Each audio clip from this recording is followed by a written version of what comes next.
to another week of the Wholesome Music Podcast, the DIY podcast about DIY music, also known as music's smallest podcast. That's right. My name is Augustus Watkins. Pronouns are he, she, or they. I am a musician, a writer. I'm really interested in the creative process.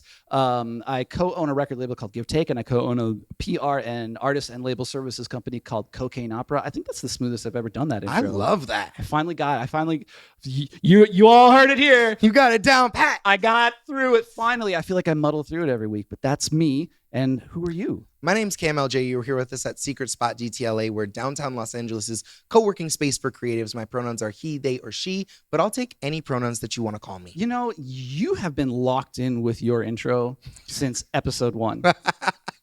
You got to commit to the bit. I would encourage you all, for those of you who have joined us since the beginning, you know this. If you are kind of just joining us and you're new and you end up kind of listening back to old episodes, I encourage you, as part of your listening or viewing experience, to listen to how expertly Cameron introduces himself every single time. You know, I have one of those names that makes it really hard for other people to introduce me. Yeah. So I get a lot of experience of being like, this is what it is. Well, whatever the reason for it, you are very good at introducing yourself. I appreciate you a lot. And, honestly, it is a skill, just to drive it home. It's a goofy one. But it, for those of us who are musicians and artists and creatives, what do you do? Being able to just have that blurb. Yeah. So important. That's a vibe. That's like a free take it or leave it advice for you. That is. I like it. So, of course, we'll stick around to the end for the real one. Yeah, an actual take it or leave it. Before we get to all that, we have been doing our history of recorded music technology.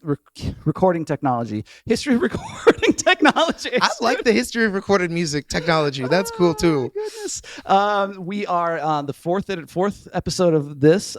Cameron is going to take us through the history of EQ. That's right. Which is equalization. By the end of this segment, you are going to understand a lot about the history of EQ and how the different types of EQ work, which then you're going to take into your creative practice, and also you'll kind of backfill that information so that when you're watching tutorials and learning and reading books and doing all the things that you do to better yourself, which you are doing, right?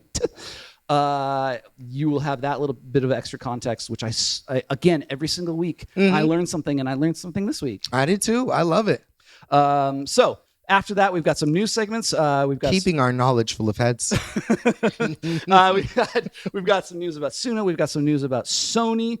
And then we've got some news about TikTok. That's right. A couple of classics. We've been some stories we've been following. Some wholesome music bangers. Finally, we have taken a selection of comments from our TikTok community. That's right. And we just want to address them because we really appreciate it when you leave comments with us. We love it. Please leave us more. So whatever platform you're listening or watching us, please use whatever tools are available, and whatever platform you are on, there are tools. Please use them to ask us questions, leave us comments, correct us, ask for clarity.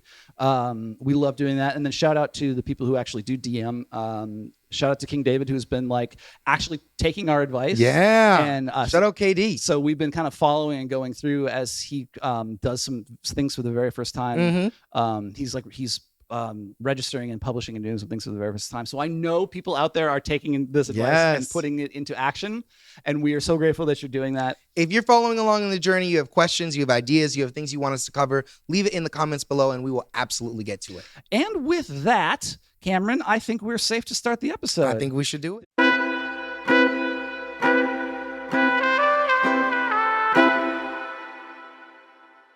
So we have been doing this segment now. This is, I think, our fourth week. We're doing. I'm very, very certain now. If you've been following along, we can't remember the name that we called it. I'm pretty certain though that it's the history of recorded music technology. Yeah. Recording technology, the history of recording technology. Okay, I like that. I'm pretty sure. I'll roll with that. I'm pretty sure that's what we've been calling it.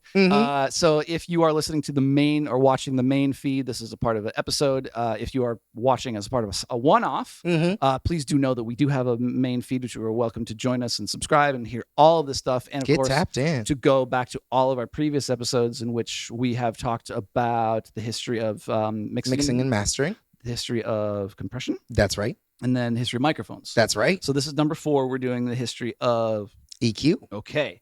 And so, as always, these are not tutorials. This is kind of a place for you to get some extra context and some information. Fill up your knowledge. Fill up your mind with the knowledge. Fill up your knowledge with your mind. Fill up the knowledge with your mind. Yeah. So that that's like truly the podcaster's motto right there. So that when you are doing a tutorial, you are prepared and you have that kind of backfill of information. You know what you're getting into. You understand the history, you understand the context and the landscape. So Cameron, take us through, where do we begin with the history of EQ? I mean, I love to say it and I hate to say it, but we're going to start very similar to where we started previously. This happens a lot, doesn't it? It does. Yeah. In this history conversation, we're definitely going back in time. Hey, really quick, I'm so sorry. We should say what EQ stands for. Yeah, equalization. Okay. Equalization. And what is it? It's when you're balancing all of the frequencies or changing or modulating, really boosting or cutting any frequency. And frequency meaning a sound frequency. Exactly, like a hertz. So like 20 hertz or like, like 1 kilohertz or like any frequency. You are adjusting how much volume or amplitude there is per frequency band. And a frequency, put in a more like experiential term, is low versus high.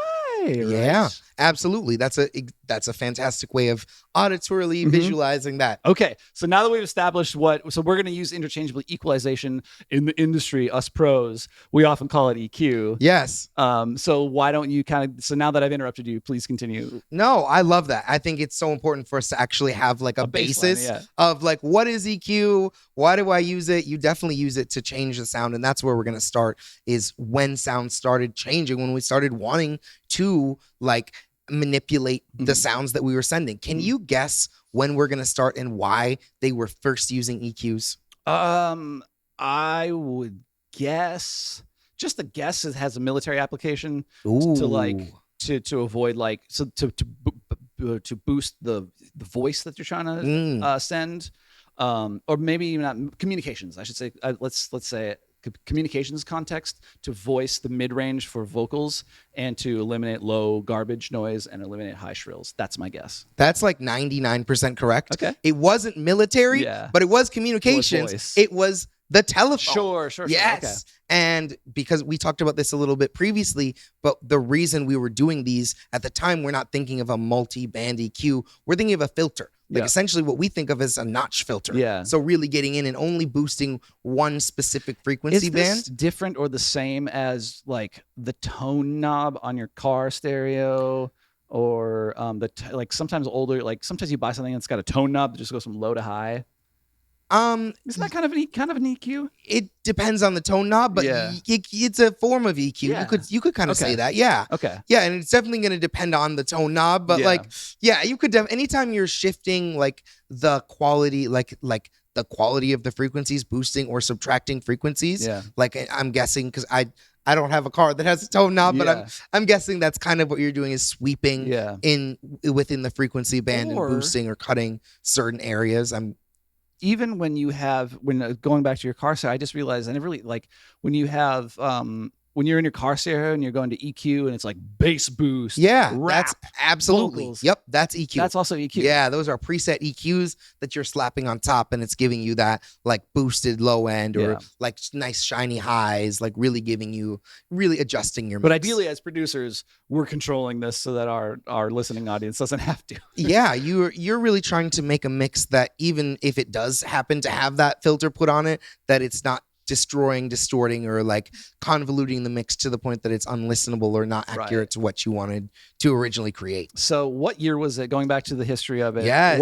What year are we talking? We're talking 1910. Okay. We're not going back as far as we went for microphones because this, you got to be able to record something to manipulate it. So this starts a little bit later. We're starting in the 1910s, and really this is like, just to be safe, we're 1910s to 1920s. Okay. So this is when we're using like a single band filter to really boost like the human voice for transmission on the telephone, because we don't need to send the low information. Yeah. And we don't need to send the high information. Yeah. So we can really just like benefit from sending just those, like a filter around 1K, 1 kilohertz. That's really where the human voice sits. So that's what they were using it for. And you were just seeing these like simple simple in relation to us of like a multi-band EQ Yeah, or right. like any of that very one knob or very very simplified version of EQ. If you've got Pro Q on your DAW, You're doing way better than they way would do. more- Yeah, it would. If you have Pro Q and you're familiar with it, think of only having one knob and not being able to control the Q, how wide or tight the band is. Yeah. Just having up or down. Yeah. And that's what you had. And honestly, a lot of times we're thinking of bands like some of the early EQs are just like a low cut filter. So cutting out everything below this or everything above this, instead of thinking of like, we'll talk a little bit about bands later in our conversation, but instead of thinking of like a parametric EQ where you're boosting a specific band, really in the beginning we're just cutting out frequencies we don't want and leaving the rest of the signal unchanged. And this is, of course, because the human voice is like pretty mid frequency. Yeah. And that was the application, is just Human like voice- intelligible voice. That you Yeah, wanted. the human voice centers around 1K, so we're really minimizing what we had to transfer that wasn't around that 1K. That's why when you're in the studio now, you'll hear people say, "Oh, can you give me the telephone effect?" And it's that cutting off the high end, cutting off the low end, and just leaving that the frequencies around 1K, because we just still associate that with the telephone. Yeah. Then things really kind of stay in that space until the early 1930s, into the 40s, and things change specifically because of film. No. So film comes in and becomes something where it's like, okay, I want to be able to, like, we move from silent films into talking films, and we want to be able to make that more intelligible. Same way we want to make phone conversations more intelligible, but there's more money in film, so we're developing technology specifically for that. Ain't that the truth? Yeah. There's something that hasn't changed. that stayed the same. So, in the past we were talking about like the RCA 80B, and that was like the first real like RCA. We're thinking radio, right? RCA, the RCA cables, RCA company. That was the 8B that went out, and that was like the first really popular EQ. Then we have, we're talking about like the 30s and the 40s. We're getting this early EQs that are variable. So like in the 1930s is when we're getting like variable EQ, and that means you can change more than one parameter. So maybe it would be advantageous for us to talk about the different kinds of EQ, just so that we have like that Baseline. There are really like three main types of EQ, and that's fully parametric and semi-parametric, which are really important to kind of understand. Even though they're kind of one category, they're very different. So a fully do you know the difference? Can you describe it? I probably can't. Okay, so a fully parametric EQ is like when we were talking about the FabFilter Pro Q, it's going to be an EQ that has that graphic design that you're seeing the curves, right? You're seeing little dips for that, and you're able to change the band, like the wideness, the Q of your band. So you're able to make it tighter or thinner, and it's represented across that visual graph. That's going to be a fully parametric EQ. It's going to let you change. It's going to let you use shelves. It's going to let you use like notch filters. It's going to let you change the tightness in the EQ and select each individual frequency yourself. And you can really narrow down to like exactly what you want. You're not having to choose between, say, like 300 hertz or 350 or 400. It's whatever. It's not like 1 to 3, 3 to 7, 7 to 1. Exactly. It's fully parametric. You can choose anything. And so with that knowledge, can you guess what a semi-parametric EQ is? Well, so now I'm wondering if I could be wrong, but is that what a band, like a band EQ is? Kind of similar, yeah. Okay. So when you think, the easiest way to think of a semi-parametric EQ is, do you remember the APIs? Console? And specifically like the API 550. Oh, sure. It's just like that. So when you think of a physical EQ unit, or you think of a plugin, an EQ plugin that looks like an analog unit, and it has individual knobs, and one of the knobs is going to let you select what frequency. Usually it's going to be like 300, 500, 200, and that'll be your options for mid. And then you'll have like your high mids, which might be 800, 1000, 1300. and then you'll have your high frequencies 1500 Mhm. to like our 1500 to 20 to 1500 to 20,000. Right.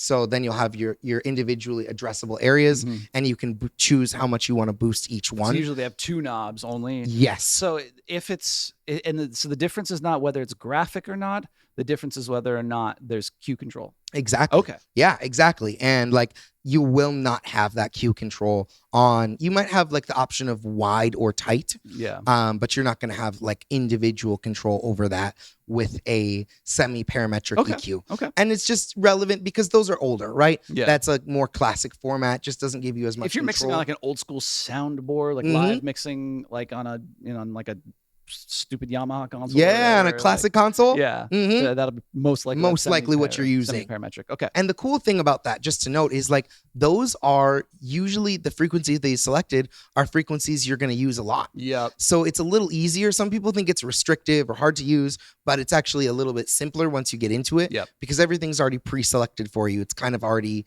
pre-selected to sound good out of that unit. Yep.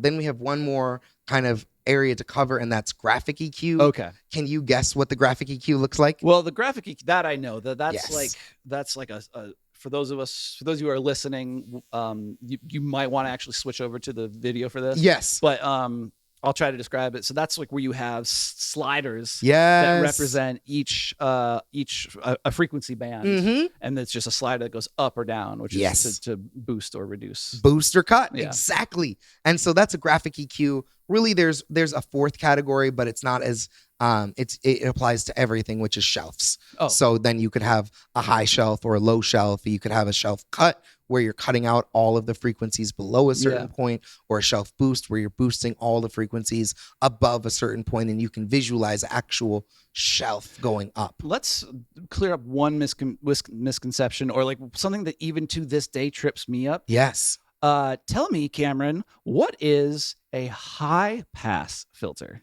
High pass filter is a filter that will cut out all of the lows and leave your highs untouched Because it's passing. Exactly. Yeah. Exactly. So imagine if you're picturing a fully parametric EQ, you've got your lows here and your highs here. If you're using a high pass filter, you're cutting off some of the information on this side. On the low you're gonna side. exactly cut off some of that low information and leave this high information to pass through untouched, unchanged. And then consequentially, a low pass filter is The inverse. So you would have a filter on the high side on this side, and it would be cutting off or bringing down the frequencies on the high side and leaving those low frequencies to pass through. It's such a confusing thing. It is. Because we say it in inverse when It's you say backwards. high pass or low pass. Yeah. But you can really think of it as like a low cut or a high cut. Yeah. That's a little bit more intuitive way to think Yeah. about it. So high pass would be low cut, and low pass would be high cut. That's right. Yeah. So you're just letting, it's a little easier way to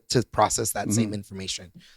So those are the main types of EQ. Those are the three main types. And obviously we can go so deep into like different eras that different EQs have come to life. So and kind I of imagine, like a lot of things, the era of the post-war recording music, the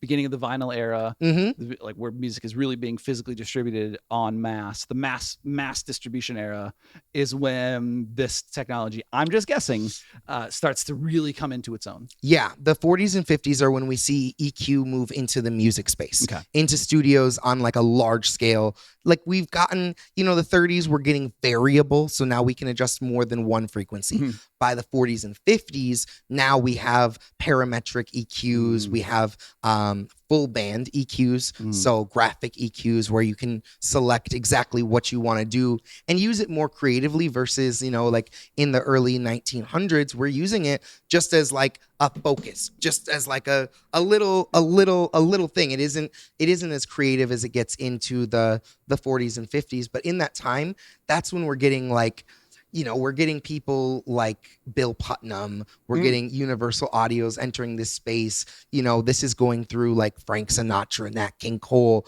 like adjusting and EQing those recordings using these in this time. Like initially, like just to go back, we were talking about AT&T.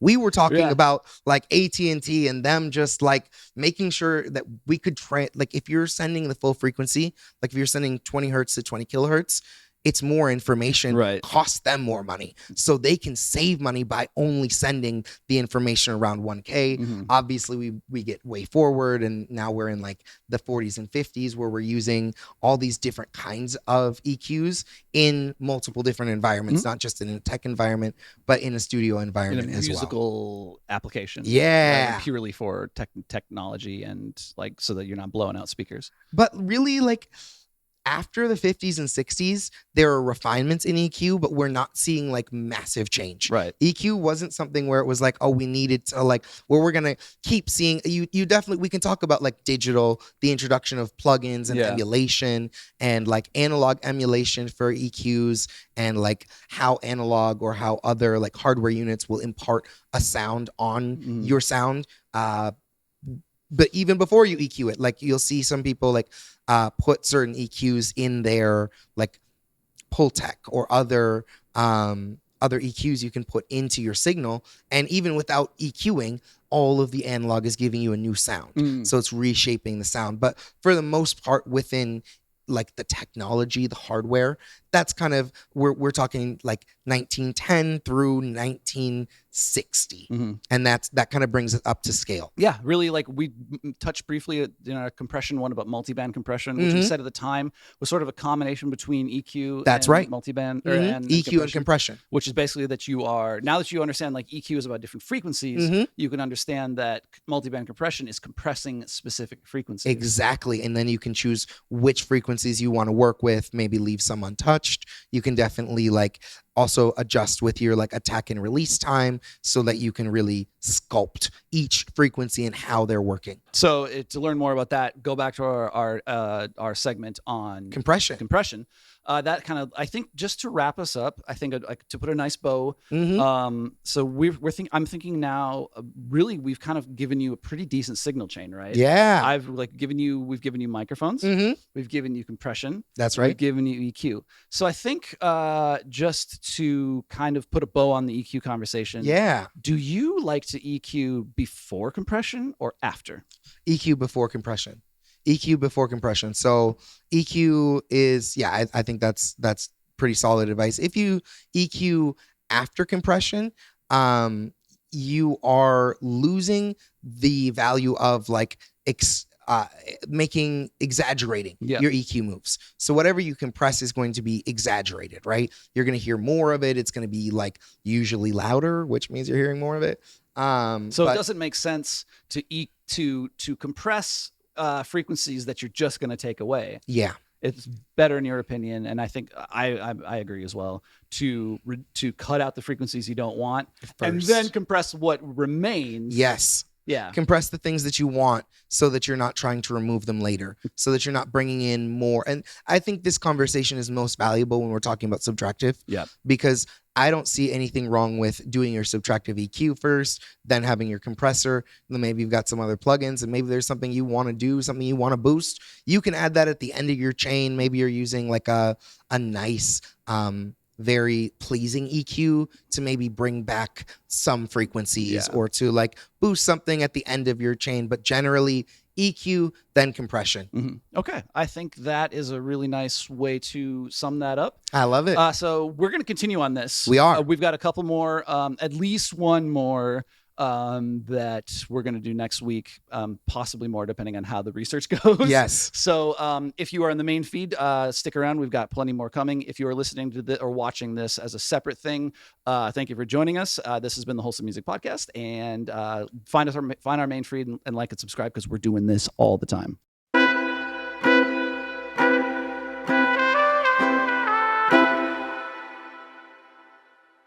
Yeah. We have, we're going to do a kind of a quick roundup of some news. I think. News roundup. Quick news roundup here. I think everything that we've got is something that we've at least touched on in the past. I love that.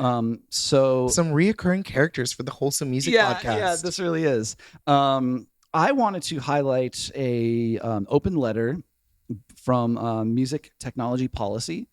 This is signed by the Ron Gubitz, the executive director of the Music Artists Coalition, Helene Lindvall, songwriter and president of the European Composer and Songwriters Alliance, David C. Lowry, bunch of people, right? Artist and editor at the Tricordist, Tift Merritt, which is a rad-ass name, from Duke University, Blake Morgan, president of ECR Music Group, Abby North, president of North Music Group, and Chris Castle, the Artist Rights Institute. These are the co-signers of an open letter to Suno. Yes. That was published on Music Technology Policy. The link, as always, is going to be in the description. Which I encourage you to read for itself. I've taken just bits of this as usual. I'm not taking the whole. Thing. So let's just get into it. Now quoting, Suno's work is the brazen ripoff of artists enabled by irresponsible AI whose profiteers are recutting, remixing, and reselling original works of artistry as something new. The hijacking of the world's entire treasure trove of music floods platforms with AI slop and dilutes the royalty pools of legitimate artists. True. Isn't that just like, I just feel like it really sets the dividing line about Suno. Suno's campaign, which is remember that we talked about their ad campaign, how they're like, music is so hard to make. Yeah, we make it easy. And they're also saying, they also have this campaign where they're saying like, and I haven't seen this, but I think they might have had a Super Bowl ad where they were like, they're showing people prompting in real time. Yeah, they're like, give me a heartbreak song, and then it would be like, but make it a heartbreak song that's empowering, not sad. Yeah, and they would like Suno would develop that, right? So they're now continuing. I don't mean to scoff. So continuing now to quote, Suno's campaign suggests that the most personal and meaningful forms of music can now be fabricated by their unauthorized AI platform machinery trained on human artists' work. They go on to say that publicly revealed data says Suno is used to generate 7 million tracks a day. Wow. A massive Do you quantity. remember when it was fewer than, like, when we started this, we were talking about how many AI songs, because I have a great clip of you being like, get your numbers up, Suno people. Yeah. And those numbers have come up. So yes. Yeah. Because it was like 25K then. Yeah. You remember that? 25K a day. Yeah. It was and crazy. now it was like 100,000 songs released and 20,000 of them were AI. I assume that not all these are getting released. Not all, but these are just they're still getting generated. So Deezer, Deezer deems 85% of streams of fully AI generated tracks to be fraudulent. And JP Morgan's analyst said Deezer's data should be indicative of the broader market. Yeah. Suno has yet to demonstrate persuasively that the platform does not in practice serve as a scalable input into streaming fraud schemes. Are they saying they haven't proved that they are not doing that? That they're doing that? That there's something that they have any sort of creative value, and they haven't proved that yet. It's not just theft at scale. One of the things that this I didn't. They have this extended metaphor in this open letter, which I do recommend that you read, about the difference between a jewel heist and Suno. Yeah, actually, honestly, incredible. But it was so long, I just couldn't. I gotta skip this part. Yeah, I just couldn't do it. But a gem for you to check out. So this is the thing that I loved is, again, quoting, AI is fundamentally different from past disruptive innovations in the music industry. So, there's like, well, there's always been change in the music industry. And like, this is like auto-tune. Yeah. But the phonograph, continuing to quote, phonograph, cassettes, CDs, MP3s, downloads, streaming. All of these technologies were about the reproduction and distribution of creative work. By contrast, irresponsible AI like Suno appropriates and plunders such creative work while undermining the commercial ecosystem for artists. Artists need to understand Suno's game. They are not putting technology in the service of artists. They are putting artists in the service of technology. I mean, like... Yeah. Nailed it. Yeah. Nailed it. And...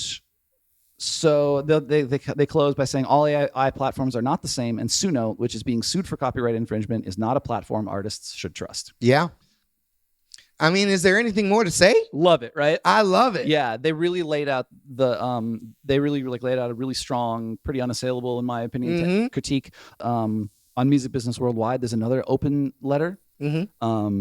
That the link will be in the comments, that I also recommend you read. Yeah. I think if you are pro Suno, I think it's important for you to understand like the arguments against. what you're kind of like what you're supporting right now. Yeah. And I think if you're anti-Suno or you're on the fence, then like reading this is kind of gives you good talking points for you for you to go back into your spaces and fight back and kind of say like, this isn't what you think it is. Yeah.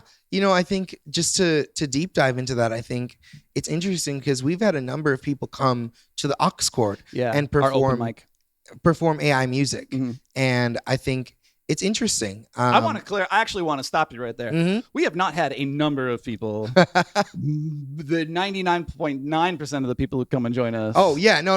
Like maybe two. Yeah. I think two. One or two for sure. And then I think in total.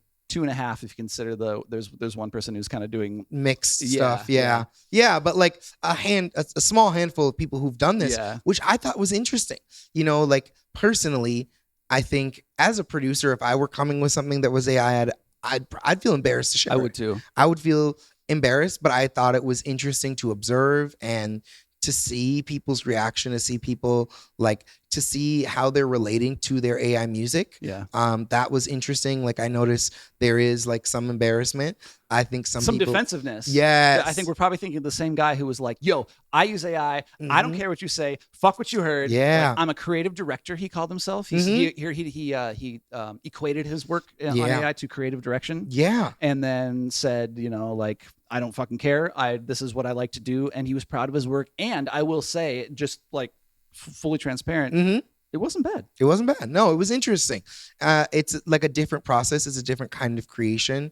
It's to me, the crux, like the most important part of the AI issue is that this music wasn't trained ethically. Yeah. So I think there may be a future where there is ethical training, maybe not with Suno, but somewhere in the vast future, I could see that, and maybe I would have more tolerance for something in that sense. I still think we're running into monetization issues with ownership and copyright, and even on a system that is trained ethically, I think you're still going to run into those issues of you didn't create this, so you don't own this. Yeah, like I think we're going to end up with probably content that's owned by Suno or whatever machine comes up after that. And that is another point where, kind of going back to this article where we're talking about, there have been changes in music technology before, but for the most part, it hasn't been in the creation side. It's been in distribution or been in the manufacturing of music. Like or we can a technology that you use to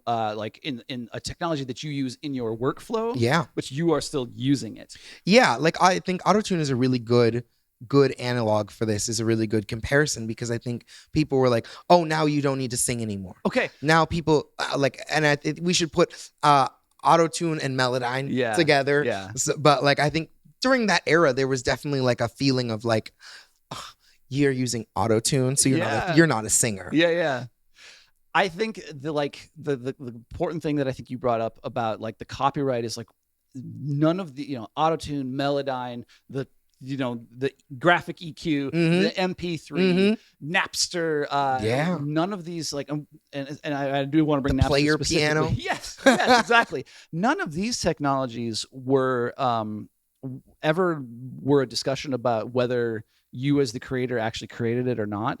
None of these technologies ever exchanged the copyright or took the copyright from you as the creator and claimed it for itself. Whereas like we are seeing with Suno, they are, and Udo will be the same, they are claiming the copyright because they have to. Meaning that you as the artist, don't own your work. So if you don't own your work, you're not an artist.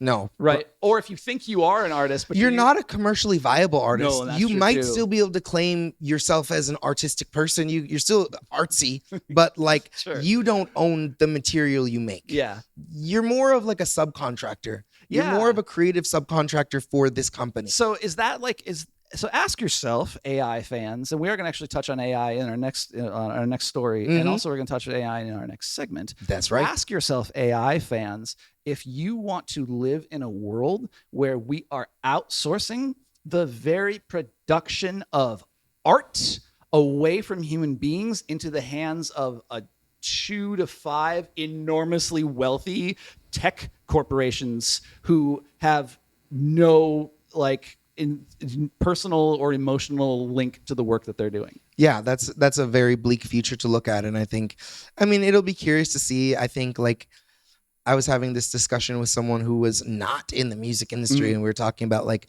what's the future of AI? Is there any like validity here?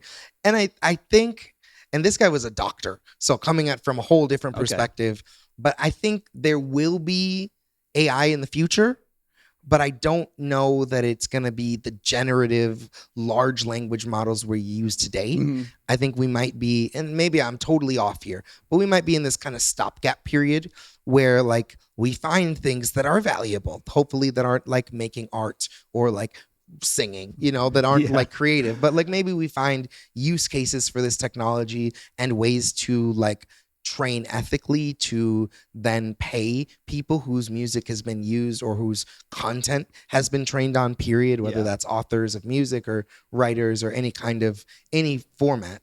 So I don't know. It'll be curious to see, and it'll be curious to see if there's like use cases for this technology that are less negative, net negative for everybody. Scammy. Yeah. So speaking of those use cases, our next story is from Music Business Worldwide by Murray Stassen. Sony Group's blueprint. We do. Sony Group's blueprint for AI music detection tech is promising. Here's what it's working on. I want to know, like, is Sony Group, do they get high? Sony Group. I thought you said Did I say Sony Group? Stony Group, and I'm like, damn, are these? We're bold. You're like Stony Group. You're like, are they accepting applications? Can I get in there? How do I work there? I did try to say Sony. I think that's on Sony me. Group. Correction. Okay. So here's the three things that Sony is doing right now. So we talked a couple weeks ago. It was last week about how Sony's like their AI plans are kind of been revealed. Yeah. And so they published some papers now. There's some scholarly papers. So let's talk about the three things that they're doing. One, attribution. Unlearning can trace which songs shaped an AI model's output, even when nothing sounds alike. So they have, I'm going to try to specify this. They have a method for identifying which songs in an AI model's training data most influenced a specific generated output. So you give it a song, and then you have a whole pool of all the songs that it could have been trained against. Rather than quoting now, Murray, rather than comparing generated tracks against a catalog of existing music, it works by selectively forgetting the generated track from the model, then measuring which songs are most affected by that removal. The authors describe their work as the first to explore attribution on a text-to-music model trained on a large, diverse data set. They frame it as a practical framework for applying unlearning-based attribution at scale. That's really interesting. I think it's one step towards creating ethical AI, and I think it's actually a backward step. This is retroactive. Yeah. This is like the Band-Aid. This is like the Tylenol for your broken knee. They're like, they say you can't unring the bell. Yeah. This is like the bell has been rung and now we're just testing the reverberations. Yeah, that's exactly what this feels like. But I mean, I think it's really good to see this kind of technology emerging. Yeah. I would be curious to see accuracy numbers. I'd be curious to know how actually accurate it can be. Apparently it's quite accurate. Yeah. That's good. Yeah. That's promising. The second thing they're doing is called segment level matching, can catch the kinds of borrowing AI actually does. They frame the second strand as recognition or mapping the relationship between works. It's called the contrastive learning from weakly labeled audio, or clues. The system, CLEWS, the system detects when two recordings are different versions of the same piece. Clues can identify shared musical material between recordings at the segment level, even in short clips. This sounds like a problem. This sounds like an issue because it sounds like it's like much like Content ID. This is matching audio to audio. So this wouldn't necessarily match something that sounds like that. This sounds like it's matching, oh, this is a clip of this used here, versus, oh, this is similar to this. It can, the way I read this is, and again, because I only take little clips of this, it can reverse engineer. So it's not, they call it weakly labeled audio segments. So it's not like, it can reverse engineer and figure out like what data recognize what data the stuff was trained on, even if it doesn't sound anything alike. Okay, as long as it's not based on like what I'm picturing is like it's based on the master, much like Content ID, right? Yeah, no. Based on the master recording. Oh, we hear this, even if it's a short segment Yeah. or like a slightly changed segment, it's the same piece of content. So then we'll remove it, back engineer, and see Yeah, that no, this that's is the way more one. sophisticated than that. Okay. This can actually be like, if you put in an input for like, give me, I don't know, give me a Coldplay style song, blah blah blah. But like, it might pull something in from like, say Travis, like, so even though it's labeled Coldplay, there's other bands that might come in. There's like a Travis Scott reference, and it can do that. Okay. So, and the third thing it can do, and this is where Sony's like, this is where we're like, the bell can't be unrung. This one was really interesting. Sony notes that as audio compression becomes increasingly powerful by neural networks, the very signals that watermarking systems rely on to prove authenticity are being erased. So bear in mind, we're not talking about the same kind of, like, we're not talking about signal compression. No, we're talking about lossless compression. Which is like MP3 is a kind of compression. Exactly. Which has nothing to do with. We're talking about like removing like samples of the audio, removing individual clips, like not clips as in like moments in the song, like removing individual information data to compress it, to make it smaller, to remove smaller files. Yeah, it's a technical thing, not an audio thing. Yeah. Current audio watermarking cannot survive AI-powered compression. Sony suggests the future watermarking systems may need to collaborate with codecs rather than fight against them, embedding identity in ways that persist through transformation rather than being filtered out. So there's one problem, is that like you can use AI to like to filter out through AI compression, the markers of AI compression.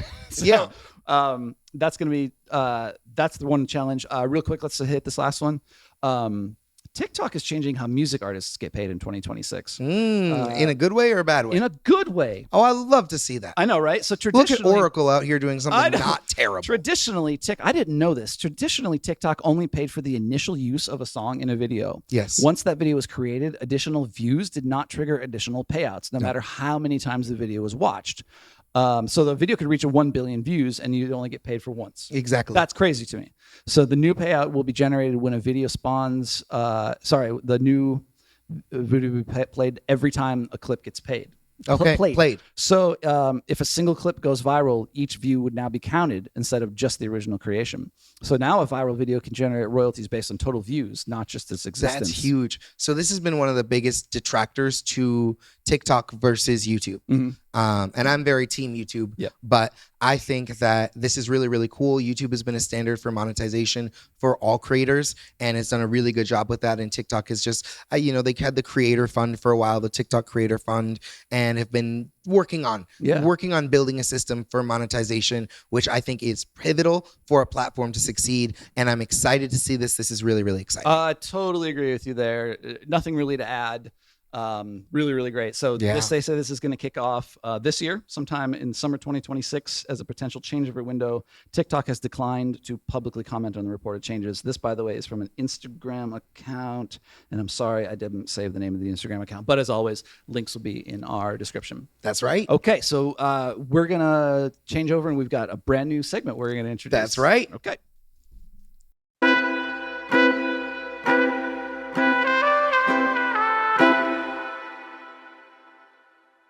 The new thing we're going to try is we have been getting a lot of engagement. Thank you, by the way, for joining us on whatever platform you're joining us.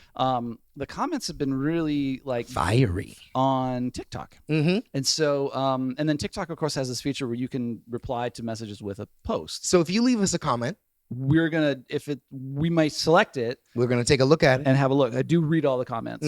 And so. I don't, because I don't want to do that to myself. I respect that. I really do. I read most of the comments. If it's real, if you got something fire to say, I'm gonna jump in there. But if you don't, I'm yeah. And then there's some shit that we just there's some moments. And I will block your ass if you don't come correct. That just you get no chance. So you heard it come correct. Yeah. All right. So we'll just kind of go through a few of these, and then we're gonna try to continue this as a recurring feature. If y'all are listening on whatever, like you can text us. We'll get these if you're you're listening on the audio Don't text platform. us. No, the audio platform is the Don't thing you text can me. text. It's Don't not- text me. Cameron's phone number is then and if And that was and like, you know, leave comments on the shorts, leaving comments on our main YouTube episodes. We like we'll engage with our comments as we get them. Absolutely. So, but TikTok is the place where that's happening right now. So TikTok is where we're gonna make this happen. Lil Blue, I'm gonna let you field this one. Lil Blue Song says, "Can I still call myself a producer if I only mix but don't master?" yes. Yeah, and you can call yourself a producer even if you don't mix, because a producer generally is someone who's making beats or producing content at all. So like for me, yes, you should call yourself a producer. You're 100% valid. Yes, Absolutely. you can call yourself a producer. In the classic days, their use, like producer was a creative role. Yes. And engineer was a Technical role. and then mastering engineer was Another technical role. Yeah. And so like And mix engineer. right. Yeah. So like the lines have been blurred, and a lot of this, of course, is like historically is because like the budgets just aren't there anymore. Yeah. So like we're being asked to do more than we ever wear used to more do. than one hat. Yeah. But typically, like Cameron's answer, I completely stand by. So if you say you're a producer, you're a producer. Yeah.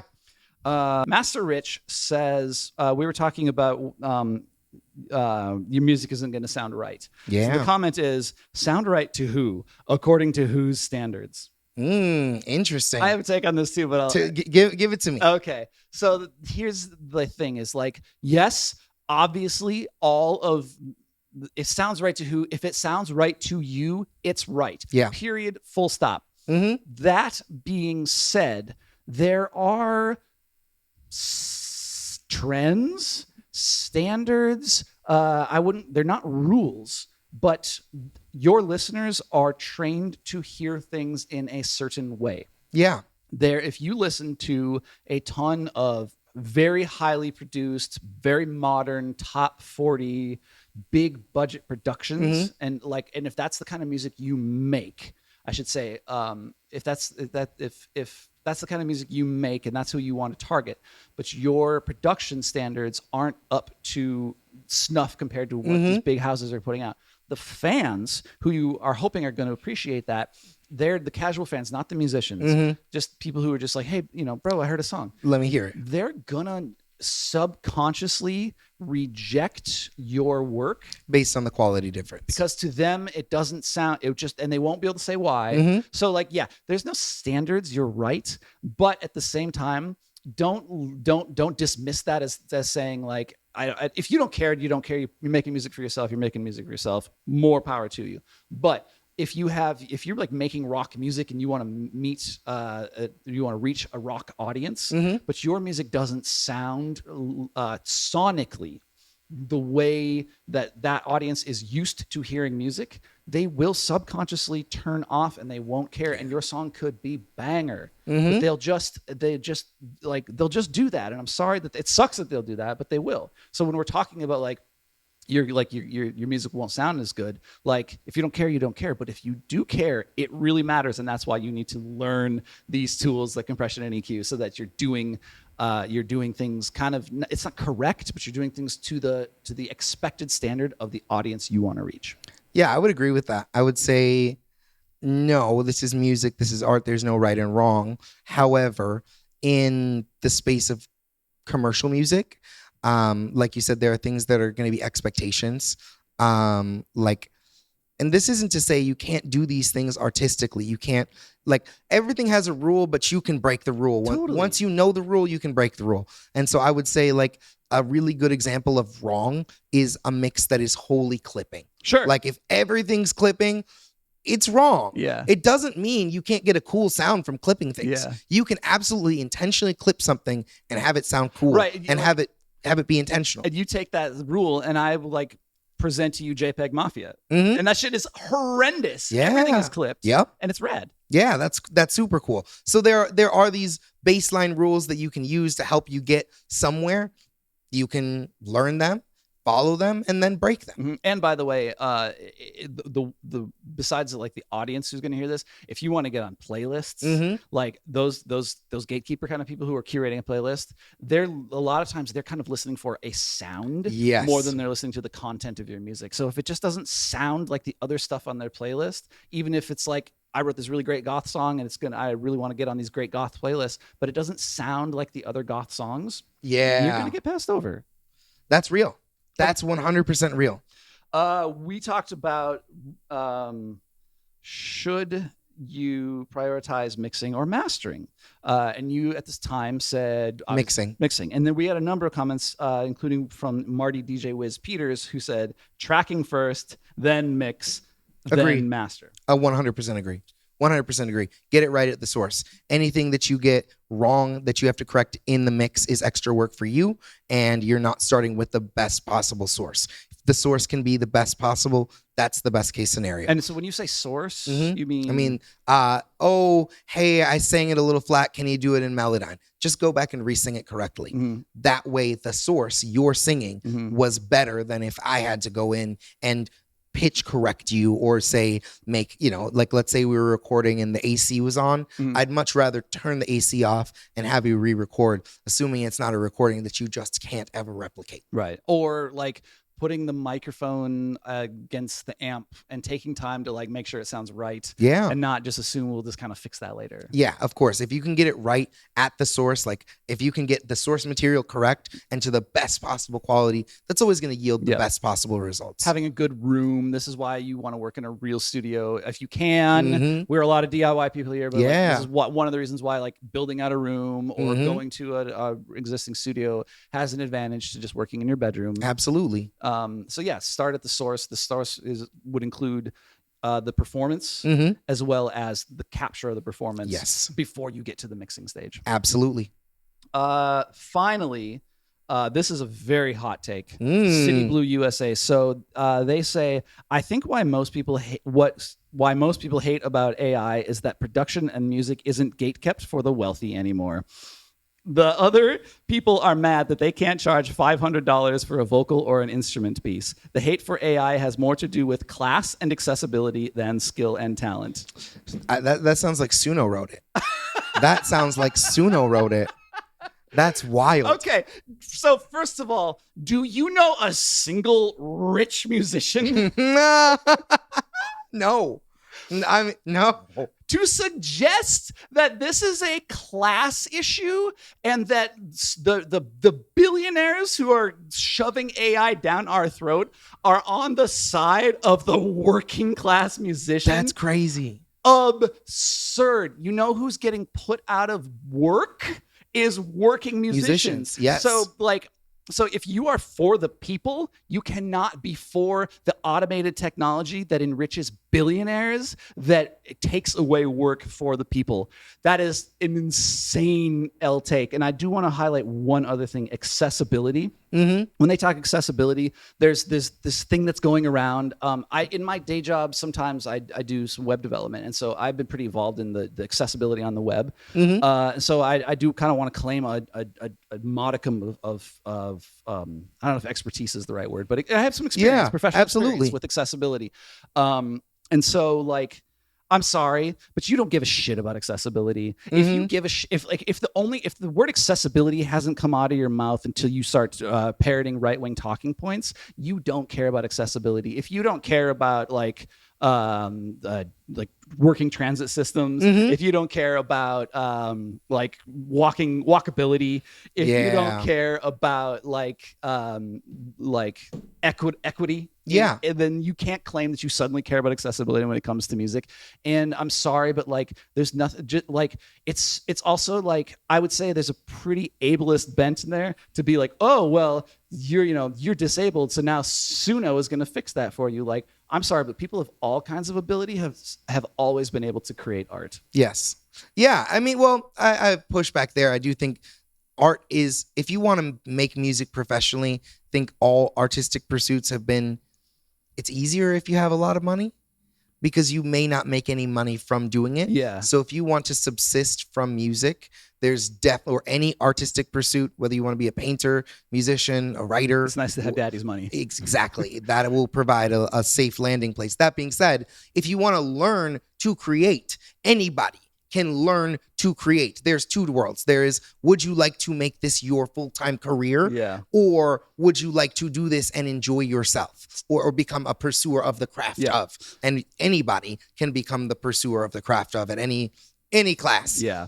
It can definitely be a rough road if you're trying to like become a Hollywood actor or become like a mainstream artist. That obviously is going to take more financial investment and resources. I'm sorry to say that like AI production is not like some big democratizing thing that is here to like save the people from the evil producers who are like the billionaires in this God, system. you know, these $500 sessions keep me alive. If the AI comes and takes my sessions, I'm ruined. Yeah, I'm sorry. If you actually care about working class people, you would just to put a real fine bow on this, you would be vehemently angry at the billionaire Epstein class, at the way that they have stripped all of our wealth and taken it away from us. If there is more than enough money in the world, the problem is not the amount of money that exists. The problem is who has the money. How it's distributed. And I guarantee you, it's not the producer who wants to charge you $500 for a session. So don't come into our channel and say that shit. And if you honestly believe that shit, you need to check yourself, because that is not the case, and you have been bamboozled. Yeah, I think it's hard to cape for the billion-dollar AI companies. It's tough. I am someone who I'll stand on both sides, so I can tell you it's tough. Yeah, it's not an easy one. And no, I think you're off the mark on this one, but I appreciate the comment anyway. Christ, I want to go back really quickly Yeah. to the compression comment. Will you read that comment one more time for me? Sure.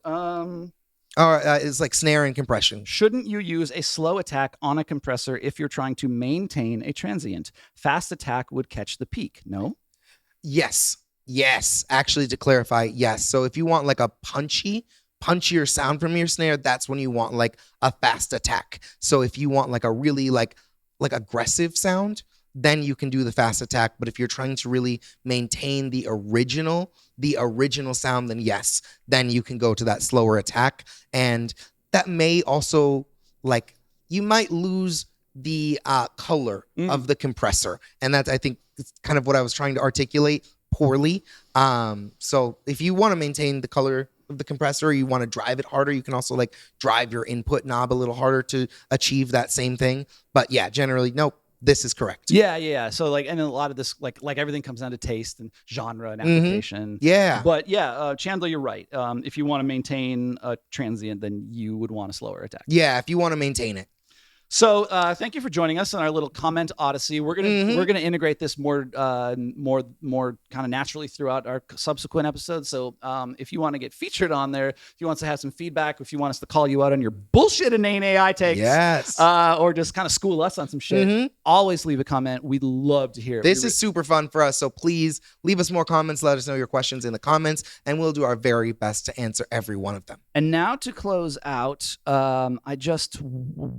we're going to wrap up with Take It or Leave It. That's right. And so you're going to want this one is from you. Yeah. This week. So you're going to want to stick around. We're going to do that in a minute. Let's do it.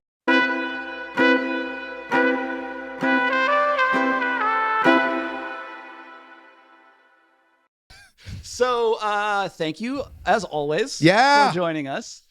We have been the DIY podcast about DIY music. That's right. AKA... the world's smallest music podcast. Music's smallest podcast. As always, like, subscribe, share this with your people. I know you got a lot of friends who are out there who want to know this shit, so share with them. Put them on game. That's right. Put them on game. As always, we like to close out with a segment we call Take It or Leave It. That's right. The point of this is to kind of just give you a little bit of advice that you can take or leave. That's right. We switch off every single week. This week, it's my week. I'm going to take a page out of your book, though, and give you a take it or leave it advice based on our opening segment. Hit me with that. I want to know. We talked about, remember, if you remember. I forgot. Yeah. I was part of the Stony group, so I don't remember. If you can recall, our very first segment was about EQ. That's correct. Oh, that's right. And we talked about additive subtractive EQ. That's right. Additive EQ is when you are boosting a frequency. Subtractive EQ is when you are reducing a frequency. That's correct. We also talked about Q. I'm not sure. Do you know what Q means? Like QAnon? Yeah, you fuckers stay out of our feed. No, Q is like, you want to describe it? Go ahead. Like Q is like how wide or thin the band that you are working on is. So is it a wide band, as in like a shelf would be a very, very, very, very ultra wide. And then a really tight, thin Q, like something you might use to remove frequencies, that's going to be a really tight Q. Okay, so a Q is about the width of the frequencies that you're impacting. That's right. So you hit on my take it or leave it tip. Typically, yes. When we want to know, like, well, when do I use a wide Q and when do I use a narrow Q? Typically, rule a guideline that you can generally follow is if you are subtracting. Oh, I got it. Oh my God, I'm seriously having a brain. Can you finish this for me? I'm so sorry. Subtracting a frequency, you want it to be nice and tight. Yes. You want it to be nice and thin. You want it to be a nice, clean, subtractive EQ.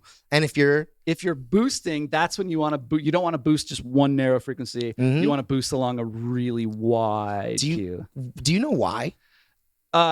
No, actually, I don't. I got total red light anxiety while doing this. Yes. Take us home. That's beautiful. No, I love this. When it will sound more natural, right? That's going to be the most organic sound, because when you're removing a frequency, you're usually trying to narrow in on like a specific negative frequency, like a resonant frequency. You're right. Like you hear something that just sounds awful, and when you bring it up way high, you're like, oh, that's bad. But everything around it, all of the harmonic content around it, all of the frequencies that maybe aren't the fundamental that still exist where your very tight Q cut is going to be, you still want to keep those. Yeah. You still want to maintain those. So you don't want to make a big wide cut around 1K and cut out 1K from like 700 to like, 1,200 or something. Exactly. Yeah, that would be gnarly. Exactly. You want to get really precise and precision based, and then you're really only losing that specific sound. And if you're cutting like that, if you say cut super wide, if you cut the opposite way and cut really, really wide, you'd lose all this information, and it would change the characteristic of your sound. And likely sound unnatural. Yes. Yeah. Whereas boosting with a really wide frequency kind of has the opposite effect. Yes. You're sort of just like, you wouldn't want to just boost one little frequency, because that's going to sound super weird. It's just like some weird frequencies that's going to stick out. In general, you want it to just kind of sound smooth and natural and just boosts, so that psychoacoustically, it just sounds more natural. It just sounds like, hey, this is just what it was always meant to sound like. Exactly. Because of course, like a sound is across many, many, many frequencies. Yeah. The whole spectrum, as they say. So thank you for helping me with that. That was fun. I kind of just I seriously, like, my brain just went like, what is EQ? Like, what do we, like, it was really embarrassing, but I'm glad that you we got through it together. We're here. We're here despite all the craziness. We're making it through another week together. I am hoping that that's going to be clippable with all that weirdness, but we'll get to I think we will. All right, my friends. Thank you for joining us. This has been the Wholesome Music Podcast. Please like and subscribe, and we will see you, speak to you, hear from you next week. Stay safe out there, and we'll catch you on the